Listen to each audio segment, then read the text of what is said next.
केंद्रीय मंत्री चिराग पासवान नीतीश कुमार पर हमलावर है। नीतीश कुमार की सुशासन को फेल बता रहे हैं, उनकी कार्यशैली पर लगातार सवाल खड़ा कर रहे हैं। और इसीलिए सवाल है कि क्या चिराग पासवान नीतीश कुमार से गठबंधन तोड़ेंगे? क्या चिराग पासवान एनडीए से बाहर जाएंगे? नमस्कार, द इंडिया टॉप देख रहे हैं, मैं हूं आपके साथ बिरजू सिंह। 2020 का विधानसभा चुनाव याद कीजिए, चिराग पासवान एनडीए में थे, सीटों को लेकर बातचीत चल रही थी। चिराग चाहते थे कि उनको कम से कम 30 से 35 विधानसभा की सीटें मिले। नीतीश कुमार देने को तैयार नहीं थे। नीतीश कुमार 15, 17, 18 सीट से ज्यादा चिराग को देने को तैयार नहीं थे। तभी चिराग पासवान ने एक नया राग अलापना शुरू किया, बिहार फर्स्ट, बिहारी फर्स्ट का। चिराग पासवान ने नीतीश कुमार को सवालों में घेरा, नीतीश कुमार को भ्रष्टाचार के सवाल पर घेरा। चिराग पासवान ने नीतीश कुमार के सुशासन को फेल बताया था और इसी बहाने चिराग एनडीए से बाहर गए, नीतीश कुमार के खिलाफ चुनाव लड़े। नीतीश कुमार की पार्टी को तीसरे नंबर की पार्टी किए, जहां जहां जेडीयू लड़ी वहां वहां चिराग पासवान की पार्टी चुनाव लड़ी। आज के तारीख में एनडीए के अंदर फिर वही परिस्थिति चिराग पासवान ने उत्पन्न कर दिया है, क्योंकि जिस राग अलापने के साथ चिराग जिन मुद्दों के जरिए बाहर गए थे, फिर उन्हीं मुद्दों के साथ उन्होंने कॉम्प्रोमाइज कर लिया। चुनाव के बाद जब उनका गठबंधन एनडीए में शामिल हुए तो तमाम जो उनके स्लोगन थे सब भूल गए। अब देखिए, एनडीए के अंदर सीटों को लेकर बातचीत चल रही है। चिराग पासवान 35 से 40 सीट चाहते हैं, जेडीयू हो या भाजपा 20 से अधिक देने को तैयार नहीं है। और अब देखिए, चिराग पासवान ने फिर से नीतीश कुमार को घेरना जो है शुरू कर दिया है। चिराग ने आज एक ट्वीट किया है। चिराग ने लिखा है कि बिहारी अब और कितनी हत्याओं के भेंट चढ़ेंगे, समझ से परे है बिहार पुलिस की जिम्मेदारी क्या है।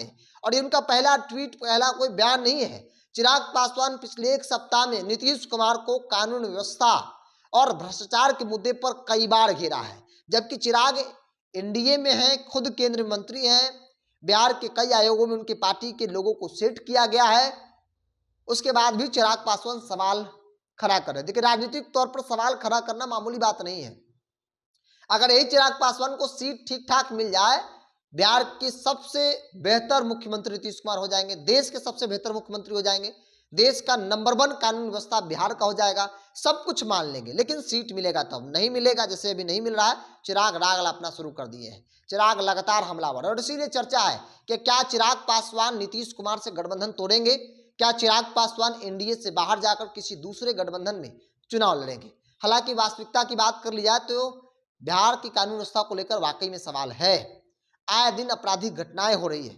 पिछले एक सप्ताह में 3 बड़े जो कारोबारी पटना के थे, उनकी हत्या कर दी गई।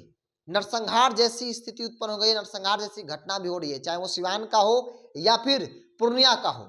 कई बड़े सवाल हैं, लेकिन चिराग पासवान के मुंह से यह सवाल शोभा नहीं देता है, क्योंकि ये वही चिराग है जो 2020 के विधानसभा चुनाव में हर मन से कहा करते थे कि नीतीश कुमार भ्रष्ट मुख्यमंत्री है, नीतीश कुमार जैसे ही मेरी सरकार बनेगी नीतीश कुमार को जेल भेजेंगे, हर मोर्चे पर फेल है। जब गठबंधन हुआ तो उसी नीतीश कुमार को सर्वश्रेष्ठ मुख्यमंत्री चिराग मानने लगे, और वही चिराग फिर से सवाल खड़ा नीतीश कुमार पर करने लगे हैं। और इसीलिए सवाल है कि 2020 में जो परिस्थिति उत्पन्न हुई थी, क्या फिर से हो जाएगी? चिराग वही करेंगे? जेडीयू आगाह, जेडीयू कहा जाए तो एकदम अलर्ट पे है, क्योंकि 2020 में जेडीयू को ऐसा नहीं लगा था जैसा चिराग ने किया, लेकिन 25 के चुनाव को लेकर जेडीयू एकदम सतर्क है कि चिराग कुछ भी कर सकता है, चिराग पर विश्वास नहीं है। बहरहाल अब देखने वाली बात होगी कि चिराग पासवान का जो तेवर है वो नम होता है, या फिर यूं ही चिराग पासवान नीतीश कुमार पर हमलावर होते रहते हैं। बहरहाल इस पूरी रिपोर्ट में इतना ही। आप भी अपनी राय को कमेंट्स बॉक्स में रखें। बहुत बहुत धन्यवाद।